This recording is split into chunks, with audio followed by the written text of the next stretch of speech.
Assalamualaikum warahmatullahi wabarakatuh. Selamat pagi pemirsa. Halo Angel, selamat pagi. Selamat pagi Kevin, selamat pagi pemirsa. Wah, sudah di hari Jumat ya, sebentar lagi akhir pekan. Tapi tetap harus semangat di hari Jumat ini untuk menunaikan seluruh aktivitasnya ya. Betul, pemirsa, selain 3 berita tadi, kami juga hadir dengan beragam informasi menarik lainnya. Bersama saya, Kevin Pakan. Dan saya, Angelika Dea Fagam. Inilah Lintas Sains Pagi selengkapnya.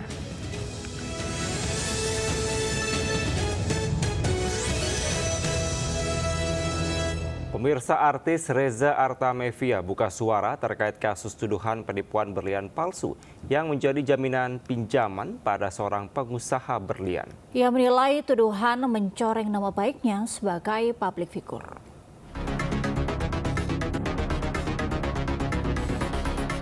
Sempat bungkam usai pemeriksaan beberapa waktu lalu, penyanyi Reza Artamevia buka suara terkait dugaan penipuan berlian palsu yang dituduhkan kepadanya. Sebelumnya Reza mengaku membutuhkan dana dan memutuskan meminjam uang dari seorang pengusaha, IM, sebesar 8 miliar rupiah dengan jaminan sebutir berlian 20 karat. Reza kembali meminjam uang sebesar 3,5 miliar juga dengan jaminan sebutir berlian 10 karat. Masalah muncul ketika pengajuan pinjaman ketiga senilai 50 miliar dengan jaminan 6 butir berlian. Namun pengusaha IM hanya memberikan 7 miliar rupiah saja. Selain itu, IM menuding berlian milik Reza palsu sehingga terjadi pelaporan ke polisi. Didampingi kuasa hukum, Reza melaporkan kasus ini ke Polda Metro Jaya. Sudah serahkan juga kepada semua tim penyidik dan semua yang kita laporkan bahwa semua itu tidak ada sedikit pun mengatakan bahwa berlian kita palsu. Jadi sepertinya ada delay yang sengaja dibuat untuk kondisi yang diciptakan oleh mereka. Sampai 7 Oktober itu baru kita dikasih tahu palsu. Saat ini Reza mengaku ingin bertemu dengan IM dengan harapan bisa menyelesaikan perselisihan bisnisnya secara baik-baik. Dari Jakarta, Rani Sanjaya, iNews melaporkan. Kita ke informasi lainnya, seorang residivis pengedar sabu digerebek polisi di Cimahi, Jawa Barat. Saat penggeledahan, polisi menemukan sabu seberat 500 gram di bawah tempat tidur.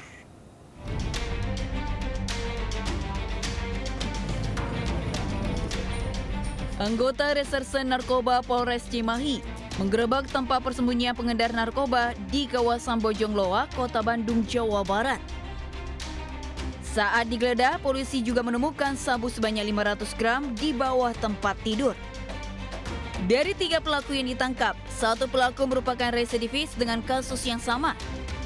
Pelaku yang pernah mendekam selama 8 tahun penjara dan kembali berniaga sabu 1 tahun setelah keluar penjara. Untuk saudara Til ini tidak membuka barang dari siapa. Itu diedarkan lagi atau dipakai, Pak? Untuk diedarkan lagi di Bandung Raya, Cimahi, dan KBB. Untuk mempertanggungjawabkan atas segala perbuatannya, para pelaku terancam hukuman di atas 5 tahun kurungan penjara. Dari Cimahi, Jawa Barat, Yuwono, iNews melaporkan. Pemirsa, bencana tanah longsor dan banjir membuat ribuan rumah di 4 kecamatan di Palopo, Sulawesi Selatan terendam banjir. Bencana juga menyebabkan akses jalan terputus.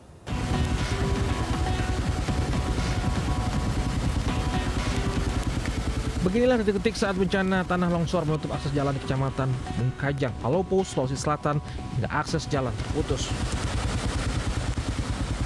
Turun terus tanahnya, nggak bisa. Bencana disebabkan tingginya intensitas curah hujan selama beberapa hari terakhir. Sementara di jantung kota Palopo, banjir juga menghantam permukiman penduduk. Setidaknya ada 3 kecamatan yang kini terendam banjir, yakni Kecamatan Wara Timur, dan Sindana. Akses jalan di jantung kota ikut terendam serta membuat sejumlah kendaraan mogok di tengah banjir. Bencana banjir juga merendam PDAM Kota Palopo hingga proses pendistribusian air terhenti, menyebabkan krisis air bersih. Petugas dikerahkan ke sejumlah titik bencana untuk membantu mengevakuasi warga hingga membuka jalur yang tertutup longsoran tanah. Dari BPBD sudah ada, Pak? Semua pasukan malam ini sudah kami kerahkan dengan 3 grup. Ada yang di Limping, ada yang di Gotepa, dan di tempat ini sebagian juga ada yang di daerah-daerah pemukiman. Meski tidak ada korban jiwa, namun warga diimbau untuk tetap waspada lantaran intensitas curah hujan masih cukup tinggi. Dari Kota Palopo, Sulawesi Selatan, Nasruddin Rubak melaporkan. Pemirsa, calon Gubernur Jakarta nomor urut 3 Pramono Anung yang memperoleh suara tertinggi dalam pemilihan Kepala Daerah Jakarta mengucapkan terima kasih kepada tim dari paslon nomor urut 1 dan nomor urut 2 yang tidak mengajukan gugatan PHPU ke Mahkamah Konstitusi.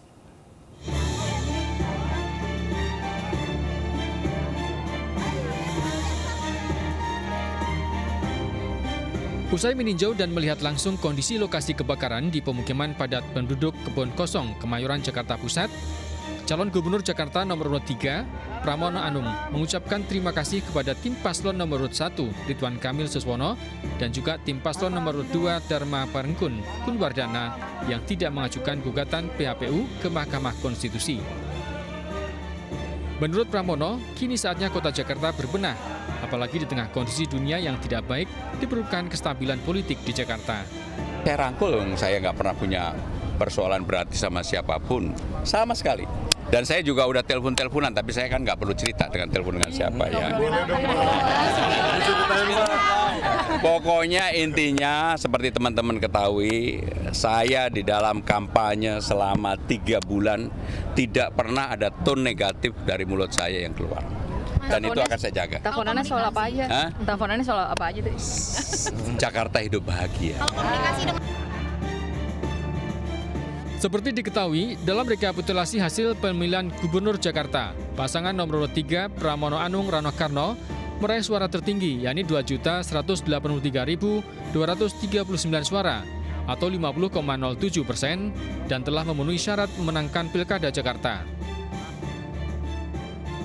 Hingga batas waktu pengajuan gugatan PHPU yang ditentukan Mahkamah Konstitusi pada 11 Desember 2024, tim paslon nomor urut 1 maupun paslon nomor urut 2 tidak mengajukan aduan perselisihan hasil pemilihan umum.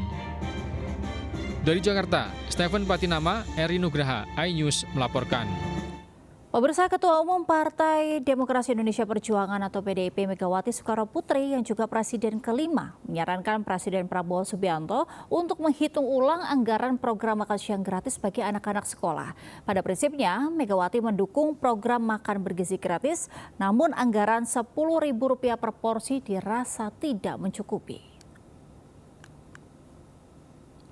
Saat sambutan peluncuran dan diskusi buku berjudul Pilpres 2024 antara hukum etika dan pertimbangan psikologis di Jakarta, Ketua Umum PDI Perjuangan Megawati Soekarno Putri menyampaikan masukan penting kepada Presiden Prabowo Subianto terkait program makan bergizi gratis bagi anak-anak sekolah. Sebagai sosok yang sering turun ke bawah mendengar suara rakyat, Megawati pada prinsipnya setuju dengan program tersebut karena banyak rakyat yang membutuhkan.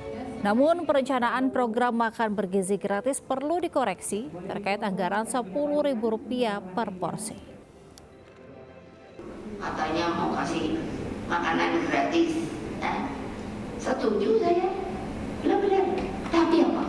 Saya dihitung, saya juga tukang masak kok. Ibu saya itu orang Sumatera Bengkulu, jadi tradisi putri pertama harus pintar masak. Alhamdulillah, aku hitung kan 10.000 tuh. Apa yuk, apalagi sekarang barang harga naik. Mas Bowo, kalau dengar ini tolong deh suruh dihitung lagi. Loh, tepuk tangan dong ibu. Tahu kan kalian? Tahu belum sampai segala. Ini kemanusiaan tahu. Pemirsa, Presiden Prabowo Subianto meresmikan terowongan silaturahmi yang menghubungkan Masjid Istiqlal dengan Gereja Katedral di Jakarta Pusat. Terowongan tersebut mempermudah akses masyarakat yang melakukan wisata religi di kedua bangunan bersejarah tersebut. Izin Bapak, kami pandu hitung mundur. Terowongan antara Masjid Istiqlal dan Gereja Katedral Jakarta Pusat dinamai terowongan silaturahmi. Presiden Prabowo Subianto menyatakan terowongan silaturahmi ini merupakan simbol kerukunan antar umat beragama yang menjadikan Indonesia memiliki ciri yang unik dan membanggakan, yaitu bangsa yang penuh perbedaan. Pembangunan terowongan silaturahmi dimulai tahun 2020 dan selesai tahun 2021 dengan anggaran Rp38,9 miliar. Terowongan sepanjang 28,3 meter dengan tinggi 3 meter dan lebar 4 meter ini tidak hanya memudahkan akses jemaah antar bangunan ibadah yang bersejarah, namun juga menjadi tempat interaksi antar umat.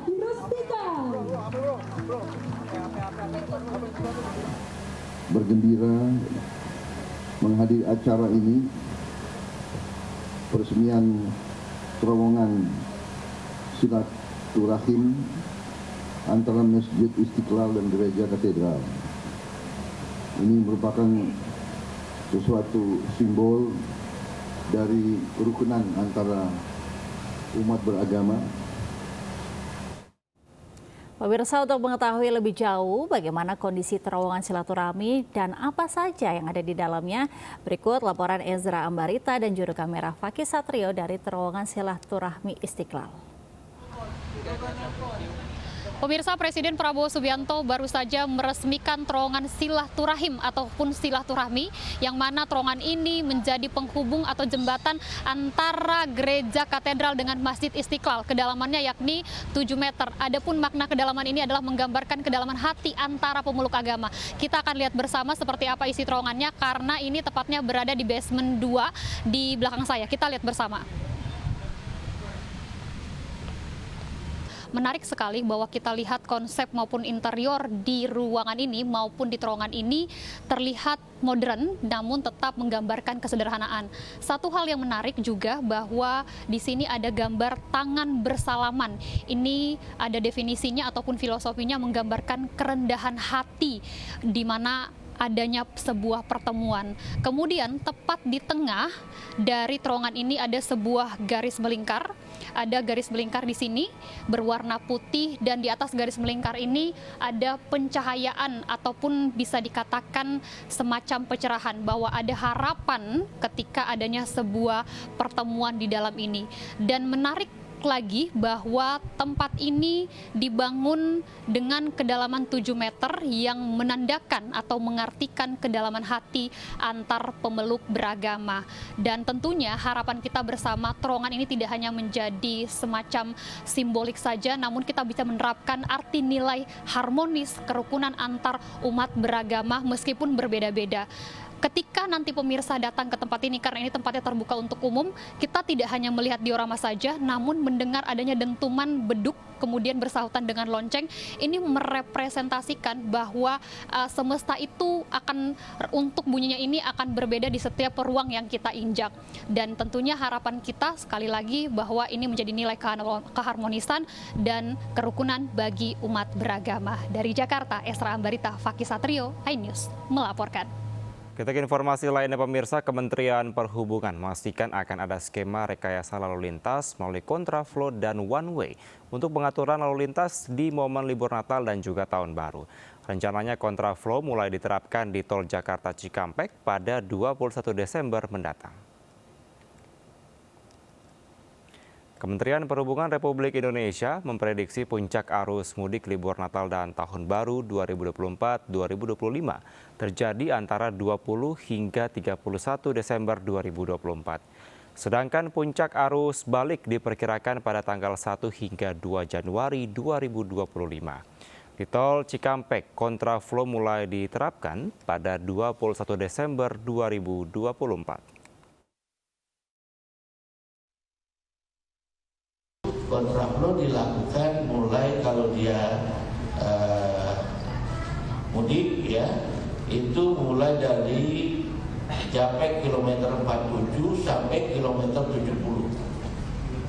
Pada tanggal 21 mulai jam 6.00 sampai jam 20. Ya, kita beralih ke informasi yang menginspirasi nih. Kali ini soal olahraga. Ada olahraga yang menarik yang memberikan pengalaman sensasi melayang. Wow. Ini adalah bungee fly namanya, yang menjadi salah satu olahraga untuk mewujudkan gaya hidup sehat nih, Kevin. Benar sekali, Angel. Olahraga yang fun ini menjadi alasan dari bungee fly diminati oleh para pesertanya.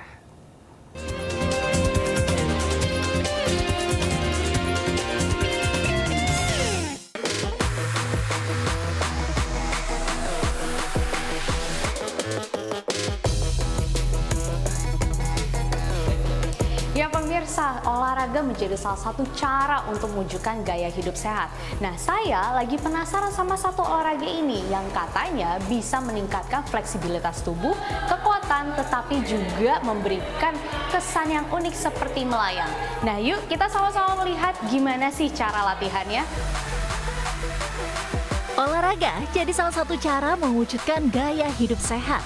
Beragam olahraga bermunculan mampu menyalurkan energi dan membakar kalori berlebih.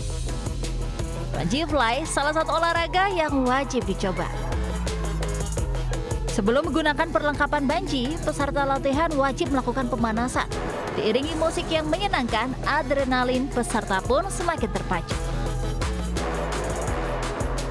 Menggunakan tali kekang yang dilengkapi dengan gesper pelepas cepat dan bantalan di sekitar pinggang, peserta olahraga ini langsung merasakan sensasi melayang. Pasti ada teknik tertentu, itu sudah saya pelajari juga di Milan, which is sebenarnya bungee fly itu termasuk kayak choreo dance ya, tapi kan nggak semua bisa dance ya gitu. Jadi di situ masuk bungee fly itu juga termasuk fitness juga. Jadi banyak gerakan teknik-teknik seperti terbang, seperti muter, push up, itu semua ada tekniknya. Peserta harus mengikuti arahan dari coach agar manfaat maksimal diperoleh, yang dipercaya membantu meningkatkan kekuatan koordinasi tubuh, kekuatan otot, dan membuat hati bahagia. Ini sih keringatnya banyak banget ya, berarti kalorinya juga banyak yang keluar kan, terus bikin hati happy. Hati-happy banget ya. Awal-awal pasti ya, karena kan baru pertama kali nih coba, terus pas kesini-sini berusaha lah ya kita belajar, ternyata bisa juga, walaupun ya hasilnya ya begitu-begitu aja, tapi kubios juga. Pertama kali banget. Nah, kenapa sih tertarik untuk cobain olahraga ini? Karena aku ngelihat kayaknya di sosial media seru banget ya Kak, bisa kayak terbang-terbang happy gitu, kayak semuanya terlampiaskan gitu loh Kak. Para pelatih pun mendapat pengajaran langsung dari sang master sehingga gerakan yang dilakukan tepat dan efektif. Wah pemirsa, saya baru selesai dari sesi olahraga bungee fly ini dan ternyata super duper capek. Tadi nonton doang tuh katanya gampang banget, ternyata enggak. Plus juga emang tadi menggunakan otot perut dan otot bokong, jadi benar-benar mengetes dari kekuatan saya sendiri. Plus juga memang memberikan latihan fleksibilitas. Membeli bungee fly sebagai olahraga membuat peminatnya lebih fleksibel dan kuat. Anda pun bisa mencoba dengan bergabung Kaloria Studio di kawasan Jakarta Selatan yang dikhususkan untuk wanita. Dari Jakarta, Jessica Winoto, Adri Supiatna, iNews melaporkan. Pemirsa, MNC Licensing berkolaborasi dengan Ion Mall BSD City Tangerang menggelar Meet and Greet dengan karakter animasi Shaun the Sheep. Kegiatan ini digelar dalam rangka menyambut libur Natal dan Tahun Baru untuk menghibur anak-anak penggemar kartun Shaun the Sheep.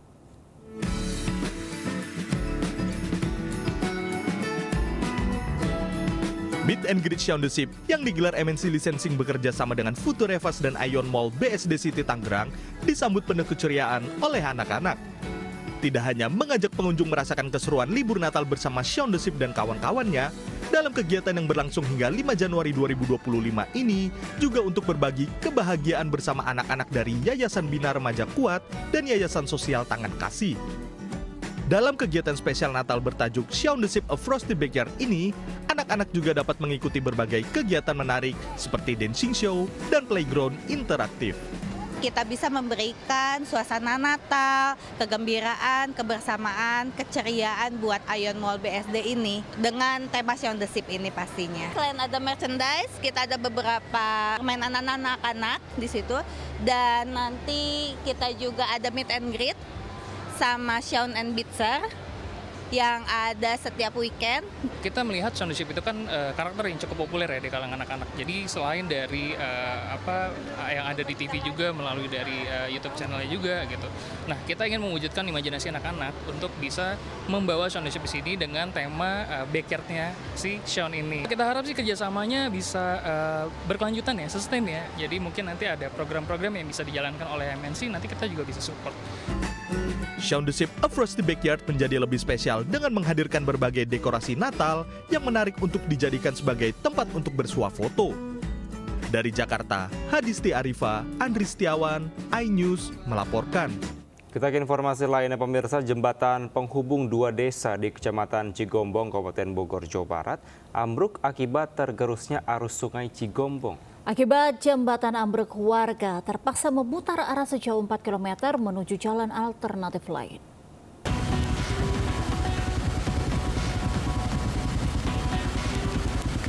Beginilah detik-detik saat bencana tanah longsor menutup akses jalan di Kecamatan Bungkajang, Palopo, Sulawesi Selatan hingga akses jalan terputus. Turun terus tanahnya, nggak bisa. Bencana disebabkan tingginya intensitas curah hujan selama beberapa hari terakhir. Sementara di jantung kota Palopo, banjir juga menghantam permukiman penduduk. Setidaknya ada 3 kecamatan yang kini terendam banjir, yakni Kecamatan Wara, Wara Timur, dan Sindana. Akses jalan di jantung kota ikut terendam serta membuat sejumlah kendaraan mogok di tengah banjir. Bencana banjir juga merendam PDAM Kota Palopo hingga proses pendistribusian air terhenti, menyebabkan krisis air bersih. Petugas dikerahkan ke sejumlah titik bencana untuk membantu mengevakuasi warga hingga membuka jalur yang tertutup longsoran tanah. Dari BPBD sudah ada, Pak. Semua pasukan malam ini sudah kami kerahkan dengan 3 grup. Ada yang di Limping, ada yang di Gotepa, dan di tempat ini sebagian juga ada yang dimasuk di daerah-daerah pemukiman. Meski tidak ada korban jiwa, namun warga diimbau untuk tetap waspada lantaran intensitas curah hujan masih cukup tinggi. Dari Kota Palopo, Sulawesi Selatan, Nasruddin Rubak melaporkan. Pemirsa, Persatuan Olahraga Biliar Seluruh Indonesia PB POPSI mengirim pebiliar muda Albert Januarta untuk berlaga di kejuaraan dunia biliar Qatar World Cup Tenball Championship 2024. Albert diharapkan mampu memberikan penampilan yang maksimal sehingga dapat mengharumkan nama bangsa Indonesia di kancah dunia. Indonesia tak pernah kehabisan talenta-talenta muda di dunia olahraga biliar. Salah satunya yang tengah bersinar yakni pebiliar muda Albert Januarta. Di usianya yang masih berusia 16 tahun, pebiliar asal Pulau Bintan, Batam ini memiliki segudang prestasi mentereng, baik lokal maupun internasional. Albert pernah menyabet juara kategori junior Under 79 Ball pada turnamen biliar kelas dunia Indonesia International Open 2024 di Jakarta.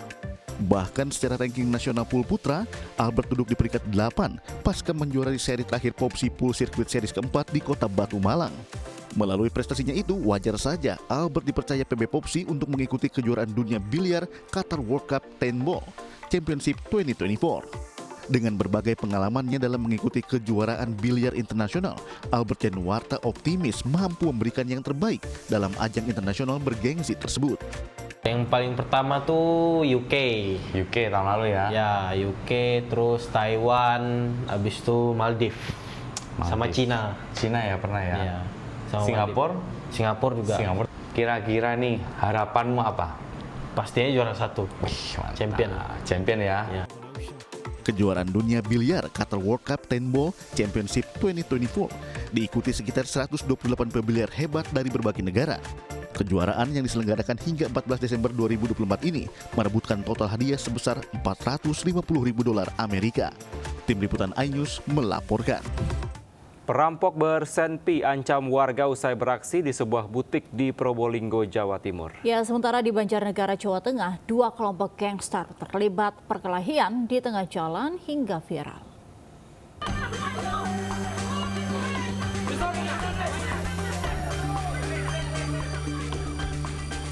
Warga berusaha mengadang pelaku perampokan bercadar di sebuah butik Jalan Brigjen Katamso, Mayangan, Probolinggo, Jawa Timur. Menggunakan alat seadanya, warga berusaha menghentikan usaha pelaku yang akan melarikan diri. Akibatnya, pelaku sempat terjatuh dari motor beserta uang hasil kejahatan. Pelaku pun sempat mengarahkan pistol ke arah warga dan mengancam akan menembak jika ada warga mendekat. Melihat benda milik senjata api, warga pun ketakutan dan berusaha menghindari ancaman pelaku. Usai kejadian, polisi tiba di lokasi dan melakukan olah TKP. Ada senjata api. Pak bawa senjata. Pacarin loh.